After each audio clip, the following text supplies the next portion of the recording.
सुधा गुप्ता जी, नई दिल्ली से। राधे राधे महाराज जी। महाराज जी, मेरा प्रश्न है कि चार आश्रमों से संबंधित है, जिसमें से एक वानप्रस्थ बताया गया है। चार आश्रमों की औसतन आयु 25 वर्ष सुनी है हमने। महाराज जी, हम ब्रह्मचर्य, ग्रस्त और सन्यास के बारे में तो अक्सर सुनते ही रहते हैं, लेकिन वानप्रस्थ के बारे में कभी बात नहीं होती। हाँ, वानप्रस्थ तो बड़ा कठिन है। वानप्रस्थ जो आश्रम है कलयुग में बहुत कठिन है, क्योंकि वो महान तपस्या पूर्ण होता है।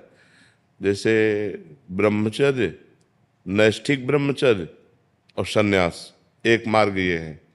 ब्रह्मचर्य, आजीवन ब्रह्मचर्य और सन्यास, और एक मार्ग ब्रह्मचर्य और गृहस्थ आश्रम।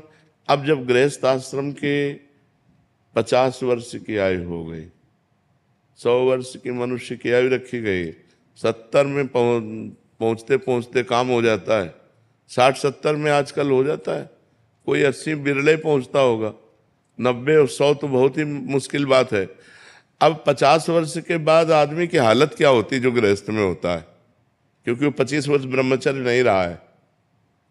अगर आश्रम के अनुसार पूछो तो 25 वर्ष तक ब्रह्मचर्य रहना चाहिए, इसके बाद ब्याह होकर 25 वर्ष गृहस्थ आश्रम में रहना चाहिए, फिर वानप्रस्थ।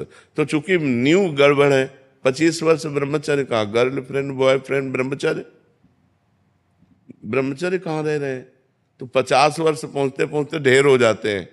अब वो जंगल में जा करके तप में जीवन व्यतीत करें, ना ऐसे जंगल रह गए हैं और ना ऐसे तपस्वी रह गए हैं कि वो 50 वर्ष के बाद अपनी पत्नी का पुत्रों के हाथ सौंप करके और एकांतवास करते हुए जंगली कंद मूल फलों से निर्वाह करना, जंगली वस्त्रों को पहनना, जैसे पत्तों के वस्त्र पहन लेने, वलकल के वस्त्र पहन लेना, गर्मी सर्दी वर्षा तीनों का कोई भी निवारण न करना वानप्रस्थ के लिए।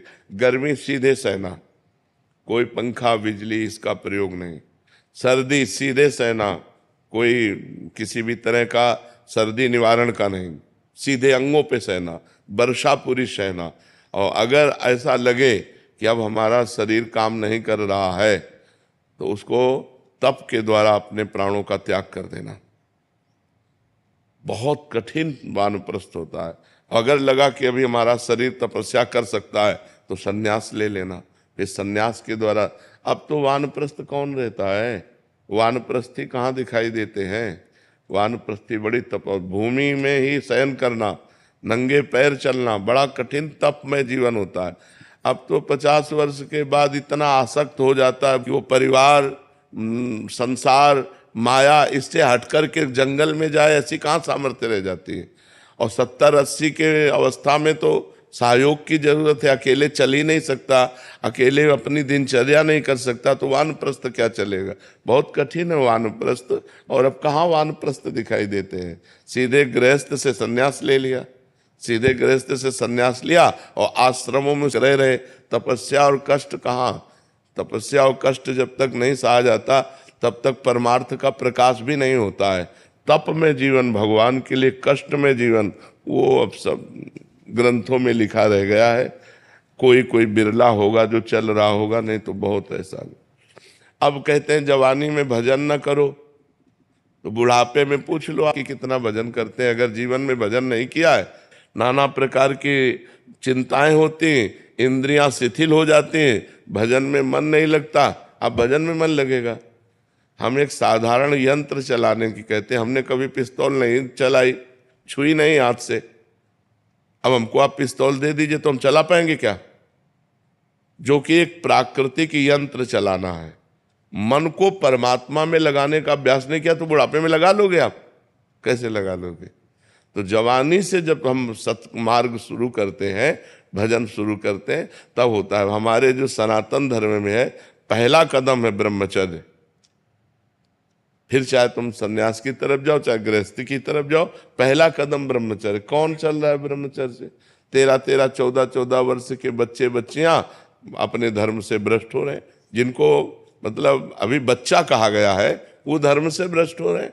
हमारे सामने कितने ऐसे बच्चे आए जो 13 वर्ष के, हमके तो आश्चर्य हुआ कि ये तो तुम्हारी खेलने की अवस्था है, तुमको ऐसा ज्ञान कैसे। तो मोबाइल से सब ज्ञान हो रहा है, गंदे आचरणों में प्रवृत्ति 13-14 वर्ष के बच्चों की हो रही है, तो ब्रह्मचर्य कब रहेंगे?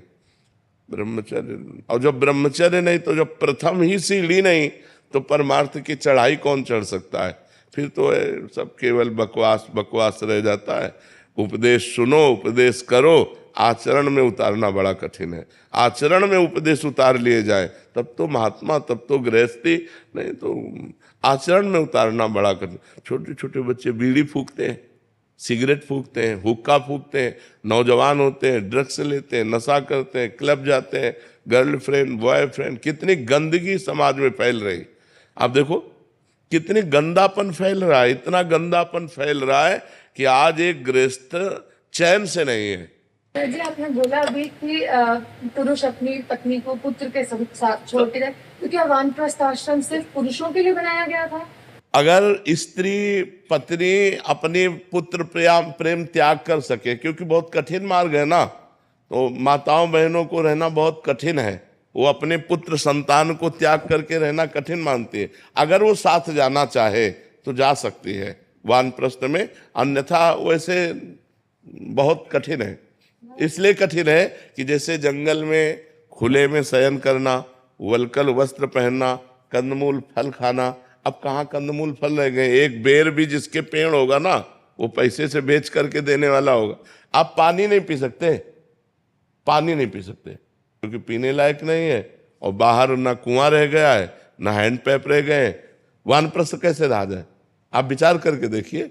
एक जीने के लिए गंगा यमुना के जो पावन जल थे, जिनके पीने मात्र से समस्त पौष्टिकता अपने आप आ जाती थी, क्योंकि पहाड़ों से जंगलों से खुली वायु के द्वारा, अब गटर का बड़ा बड़ा नाला जा रहा है, गंगा यमुना का पानी पीकर रह नहीं सकते, कुआं हैंडपैप रह नहीं गए, सरोवर नदी झील है नहीं कि हम पानी पिए।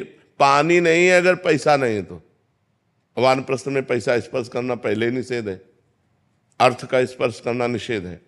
उसमें तो खुले बहुत फूस की झोपड़ी बना ले और उसमें रहे, ये सब सुविधाएं सब। महाराज जी इसमें एक प्रश्न था महाराज जी, ये उस समय जो गुरुजन थे, संत जन थे, उन्होंने एक शास्त्रीय विधान और एक मानव मर्यादा के लिए आश्रम बनाए थे। महाराज जी आज के समय में जो समय चल रहा है, वानप्रस्थ आपको देखने को नहीं मिलेगा।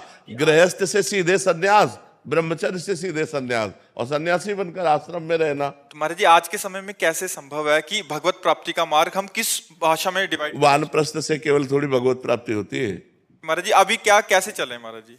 कृतयुगे ध्यायते विष्णुम, त्रेतायाम यजतई मखई, द्वापरे परिचर्यायाम कलो तद्धर कीर्तनात्। अपने घर में रहो, घर में रह करके परिवार को भगवान का स्वरूप समझो, घर में त्यागी बन करके रहो, जो मेहनत से कमाया है उससे अल्पाहार करो और निरंतर भगवत चिंतन करो। भगवान कहते हैं अनन्य चिंतयन्तो माम ये जना परिपासते, मेरा जो अनन्य चिंतन करते हैं। अन्य चिंतन वानप्रस्थ बन करके क्या करना है? भगवान का तो चिंतन करना है। अब उस तरह की कठोर तपस्या रह नहीं गई, उस तरह के हमारा वातावरण, आप शौच नहीं हो सकते तो अब शौचालय चाहिए, इसलिए चुपचाप कलयुग है, अपने घर में रहो और अपने को उचित आहार और वस्त्र आदि से शरीर को ढक करके, परिवार से ममता त्याग करके घर में रहो, परिवार वालों को भगवान का स्वरूप समझो और खूब नाम जप करो, भगवत चिंतन करो। कलयुग में केवल भगवान के नाम चिंतन से भगवत प्राप्ति है।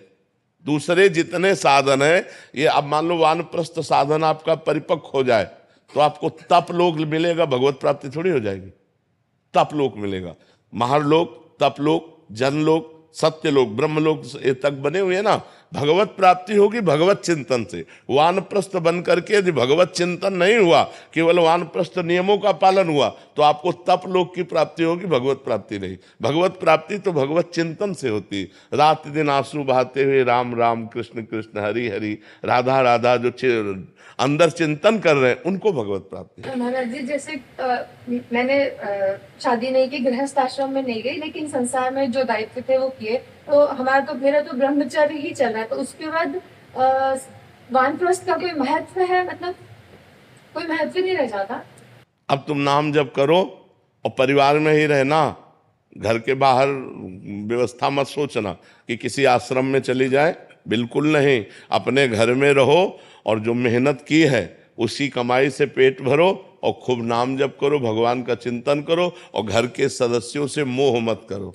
बस यही सन्यास होगा आपका। सच्ची हम बात कह रहे हैं। बिल्कुल किसी आश्रमों में जाके रहना या इस तरह का व्यवहार वो बहुत घाटे का है, बहुत घाटे का है।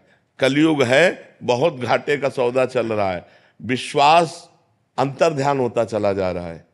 विश्वास जो है वो अंतर ध्यान होता चला जा रहा है। विश्वास हमारा बहुत डगमगा रहा है इस समय, क्योंकि पाए जान जगत में सब जन कपटी कुटिल कलयुगी टंचु। कपट का कलयुग का ऐसा प्रभाव बढ़ रहा है। सभा में हम कुछ और हैं और एकांत में हम कुछ और हैं।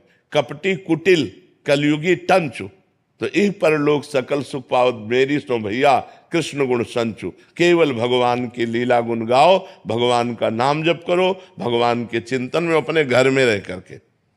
कि भगवत प्राप्ति नंगे उघारे रहने से नहीं होती, भगवत प्राप्ति भूखे रहने से नहीं होती, भगवत प्राप्ति भटकने से नहीं होती, भगवत प्राप्ति चिंतन से होती।